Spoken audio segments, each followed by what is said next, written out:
The Heavenly Kingdom. Imagine you're living in China in the year 1850. Your country has been humiliated by Western powers in the Opium Wars, the government is corrupt, and suddenly, a guy shows up claiming to be the younger brother of Jesus Christ. Not a metaphorical brother, nor a spiritual brother, but literally Jesus' actual younger brother. The craziest part is that somehow, this claim is convincing enough that within a few years, he's leading a rebellion that will kill more people than World War I. Meet Hong Xiuquan and the Taiping Heavenly Kingdom, the deadliest cult in human history. Hong Xiuquan was a failed civic servant who had a mental breakdown after failing the imperial examinations for the 4th time. During his breakdown, he had visions of an old man and a middle-aged man who told him that he was their younger son and brother, sent to rid the world of demons. After reading some Christian missionary pamphlets, Hong decided that the old man was God.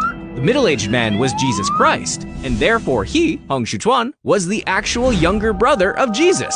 Hong began preaching his divine mission to establish the heavenly kingdom on earth by destroying the Qing dynasty, which he claimed was ruled by demons. His message resonated with millions of impoverished Chinese peasants who were desperate for change. By 1851, Hong had assembled an army of followers and declared the establishment of the Taiping Heavenly Kingdom, with himself as the Heavenly King. The Taiping Rebellion had begun, and it would rage for 14 years, consuming southern China in an apocalyptic conflict that still stands as one of the bloodiest wars in human history. The Taiping ideology was a bizarre mix of Christianity and Chinese tradition, along with Hong's personal delusions. Hong claimed to receive regular visits from God and Jesus in his dreams, where they would give him specific instructions for running his kingdom. At its peak, the Taiping Heavenly Kingdom controlled territory inhabited by roughly 30 million people. Hong established a capital in Nanjing, where he lived in a massive palace with dozens of concubines, despite preaching strict sexual morality for everyone else. A classic cult leader move.